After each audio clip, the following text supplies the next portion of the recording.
Welcome to ShadowWatch Chronicles, and today, we invite you to delve deep into a captivating yet harrowing story that unfolds in the shadows of creativity and ambition. Our tale begins in the vibrant realm of animation, where few shows have ignited as much conversation, controversy, and admiration as the iconic series Ren and Stimpy, crafted by the vision of the talented John Kricfalusi. This series is celebrated not only for its offbeat humor and unconventional art style, but also for the profound impact it had on a generation of viewers. Among those captivated by its quirky charm was a young girl named Robin Bird, who, at the tender age of just 13, found herself entranced by the colorful world of animated storytelling. Fueled by her passion, Robin began a heartfelt correspondence with Kricfalusi, sending him enthusiastic fan letters that expressed her admiration and dreams of one day contributing to the animation industry herself. To her astonishment, these letters were met with thoughtful responses from the renowned creator. What began as a simple exchange of admiration soon blossomed into a more personal exchange of ideas and dreams. Kricfalusi, recognizing Robin's talent and fervor, made a promise that would change the trajectory of her life. He would one day offer her a job in the field she so dearly loved. This promise ignited a beacon of hope within Robin, who viewed Kricfalusi as not just a hero, but a potential mentor who could help guide her path. In 1997, the dynamics of their relationship took a significant leap when Kricfalusi made an unexpected decision to fly Robin out to Los Angeles. This journey would mark a pivotal moment in Robin's life, but it would also unveil the darker undercurrents of her idol's world. Tragically, during this visit, Robin experienced a traumatic violation at the hands of Kricfalusi, an encounter that would cast a long shadow over her life and alter the course of their relationship in ways she could never have foreseen. Following this shocking event, the nature of their connection shifted dramatically. What had once been an innocent admiration morphed into a deeply troubling relationship, one that would invite significant ethical concerns and moral dilemmas. As Robin grew older, becoming John's girlfriend at the age of 16, she grappled with the complexities that surrounded her. Although many would consider their relationship inappropriate, she felt an undeniable bond with the man she had once idolized, navigating the tumultuous waters of love and exploitation. In a traumatic moment of her young life, Robin faced a life-altering situation in 1999 when she discovered she was pregnant. This news forced her to confront difficult and painful choices. Ultimately, she opted to have an abortion, a decision that would forever alter their relationship and weigh heavily on her psyche as the complexities of their bond continued to unfold. By 2002, as adult party cartoons started production, Robin had reached a critical breaking point. The emotional turmoil of her relationship with Kricfalusi had become a heavy burden, and she realized that it was time to step away from the chaos that surrounded her. Seeking to reclaim her life and her narrative, she made the decision to part ways with Kricfalusi, reclaiming her agency after years of turmoil. Fast forward to 2018, when Robin found the strength and courage to come forward publicly with her story and the allegations against Kricfalusi.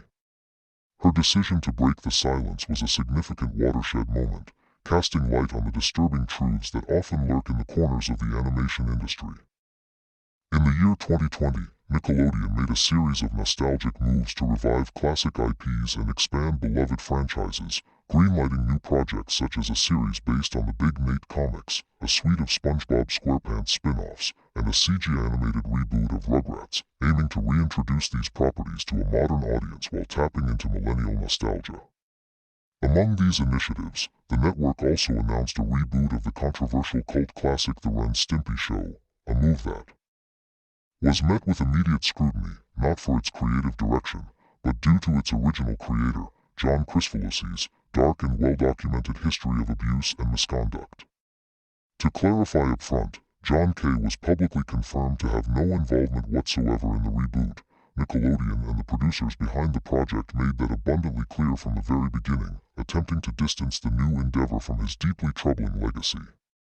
However, despite this clear severance, Robin, who had at one point shown a degree of openness to being involved with the reboot herself, even going so far as to entertain the notion of taking creative control alongside fellow survivor Katie Rice, took a sudden and very public stand against the project, launching a fiery campaign on Twitter that framed the reboot as a betrayal, as if John K. himself were secretly pulling the strings from behind the curtain.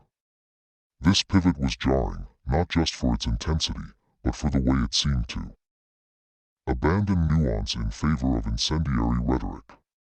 Robin, once open to reclaiming the show by rewriting it on her terms and even giving directing reins to another survivor, now likened the reboot to rebooting The Cosby Show, a misleading and deeply flawed comparison, since The Cosby Show was intrinsically built on its star's image and personal branding, whereas Ren Stimpy, for all its baggage, could theoretically exist as a stylized cartoon, severed from its toxic roots, especially with new talent at the helm.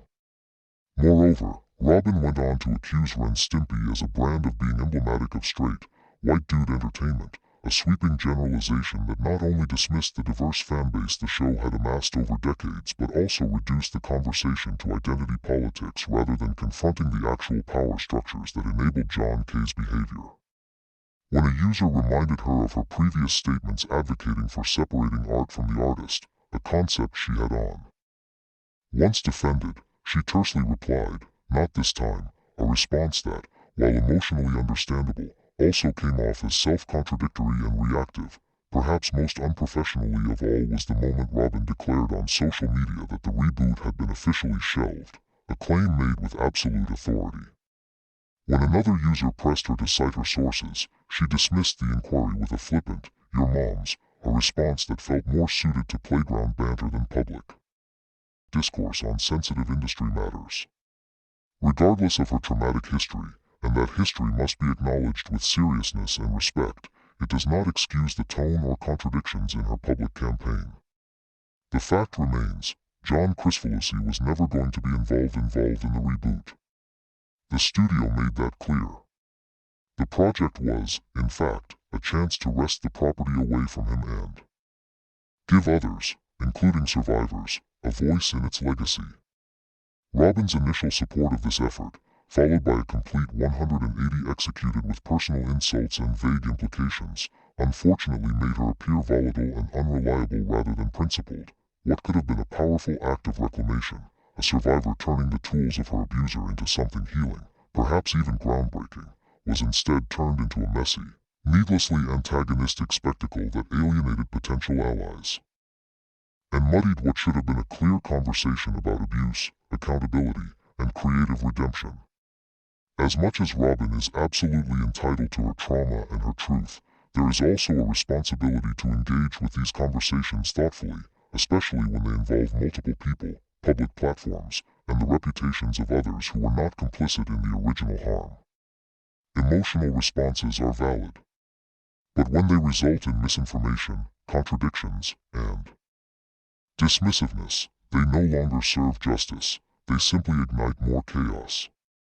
And from where we sit at ShadowWatch Chronicles, that's not advocacy. That's performance. In September 2021, in a candid moment that shifted the narrative dramatically, Billy West, beloved voice actor of both Ren and Stimpy, publicly confirmed that he was reprising his roles in the upcoming reboot. This revelation alone was enough to bring many skeptical fans back on board. Robin, soon after Billy's announcement, quietly closed down her online petition to cancel the reboot, effectively stepping back from her campaign against it. Around the same time, Ren and Stimpy appeared as a playable duo in Nickelodeon All-Star Brawl, serving as a not-so-subtle teaser for their imminent return. Additionally, co-creator Bob Camp posted online ads seeking artists and animators to work on the reboot, a move echoed by Billy West and Bill Wray, further fueling speculation. Billy even teased that Bob Camp, Bill Wray, and Jim Gomez, all veterans of the original Ren Stimpy production, and notably not associated with John K.'s misconduct, would be returning to help helm this new incarnation. It felt, for a moment, like this reboot might actually fulfill its potential as a redemptive, creative triumph. Hopes were raised. Fans were cautiously optimistic.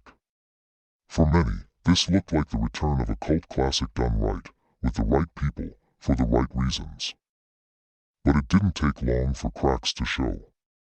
The first major red flag came in early 2022, when Bob Camp, the original Ren Stimpy co-creator and a figure many fans trusted to shepherd the reboot in a more ethical, creatively sound direction, abruptly announced his exit from the project. At first, the reasoning was wrapped in familiar industry lingo, creative differences. The kind of vague PR speak that gets tossed around to smooth over conflicts that are often anything but smooth. But then Bob elaborated in an interview, and what he said peeled back the carefully curated image that had been constructed around the reboot. Bob didn't mince words. He admitted that he left within a single day of joining the project. That's right, just one day back on the job, and he was already out. That in itself said more than any corporate statement could. In his own words, Bob said staying on would have been torture, a damning indictment that suggested not just creative friction, but emotional and psychological distress. This wasn't just about clashing storyboards or stylistic disagreements. According to Bob, it had to do with how the show was being written. He took issue with the scripts and the direction they were taking the characters. And if Bob Camp, who had helped shape Ren and Stimpy's DNA and was once part of the creative engine that made the original so iconic, felt it was artistically and ethically untenable to stay, that alone should have sounded alarm bells across the fanbase and the industry. But here's the key thing, that was only scratching the surface. What Bob said publicly was restrained, almost diplomatic in tone, but it hinted at deeper dysfunction behind the scenes. If someone with as much history, investment, and passion for the franchise as Bob couldn't last 24 hours before walking away, what does that say about the people steering the ship? If Bob Camp's swift departure from the Ren Stimpy reboot hinted at deeper creative dysfunction, then what unfolded on May 3, 2024 tore the curtain down completely. On that day, the episode titled A Hell No /Squeakers, intended to be the 6th episode, was leaked onto 4chan, and the response was swift, brutal, and overwhelmingly negative. What audiences saw wasn't the clever, storyboard-driven, lovingly manic grotesquerie that defined the original. Instead, it was a hollow, limp imitation of itself. Plagued by shoddy animation, traced drawings from the original series, and standardized adult cartoon writing that felt more in line with a third-tier Adult Swim reject than the subversive brilliance Ren Stimpy once embodied. Gone was the unique visual language of exaggerated expressions, rubbery anatomy, and emotionally charged storyboard storytelling. In its place was the sterile, mechanical feeling of a script-driven show, jokes that read like a poor imitation of modern, algorithm-friendly humor, lacking the wild, unpredictable energy that made the original an anarchic masterpiece. The show didn't just feel like it was made without love, it felt made without understanding, a soulless imitation wearing the skin of a cultural landmark. Fans weren't just disappointed. They were furious. The hopes that had been painstakingly rebuilt since 2021 were dashed in an instant. And then came an even more damning revelation. Wray, one of the original background artists and creative pillars of the original Ren Stimpy, stepped forward. In a now-deleted Facebook post, he revealed the humiliating reality behind the scenes. Robin Bird and the new crew had personally invited him, Bob Camp, and Jim Gomez to join the reboot team, but only to insult them. They were told, point-blank, that they were too old, that they were old men who had no idea how young and fresh humor had evolved, and that their opinions didn't matter. When Bob, Bill, or Jim even dared to ask for clarification about what this young and fresh direction meant, they were met with anger and condescension. These were not good faith conversations. They were set-up ambushes, disrespect thinly veiled as inclusion. And here's where the real ugliness reveals itself. Robin Bird, who had once positioned herself as a champion of reclaiming Ren Stimpy from its abusive origins, appears, by every indication, to have only attached herself to this reboot for the sake of exacting personal revenge on John Kricfalusi. Not to heal the brand. Not to honor the work of the many other talented, innocent people who made the original show great. Not to give the show back to the fans who cherished it. No. This reboot became a weapon, a proxy war fought under the guise of healing, when in reality it was about spite. And let me be clear, Robin's trauma is real. Her pain is real. No one with a shred of decency denies that. But the way she wielded that trauma here, by disrespecting veterans, by shutting out the voices that built the world she claims to reclaim, by weaponizing nostalgia to push an agenda rooted not in love, but in vengeance, was profoundly wrong. Being a victim does not grant someone carte blanche to trample others underfoot. Especially not those who, like Bob, Bill, and Jim, had also suffered. It all culminated in a project that existed not because anyone believed in it, but because someone wanted to settle a personal score on the public stage. But if you thought the nightmare ended with the leak of a hell no/squeakers, buckle up, because it gets worse. Thanks to exclusive word and evidence obtained by ShadowWatch Chronicles, we can now confirm that Nickelodeon was fully prepared to premiere the Ren Stimpy Reboot. Internal materials show that Nick had even developed a work-in-progress bumper to promote the launch, one that was slated to air across their network starting July 10, 2024. That's right, despite all the warning signs, despite the internal departures, and despite the catastrophic quality of the show itself, Nickelodeon was ready to go full steam ahead with a worldwide rollout. It wasn't until the backlash from the 4chan leak, coupled with rumblings of discontent behind the scenes, that the network panicked and pulled the premieres globally, scrubbing the show's release as quietly and efficiently as they could to avoid further humiliation. They knew they had a disaster on their hands. They just didn't realize it until it was almost too late.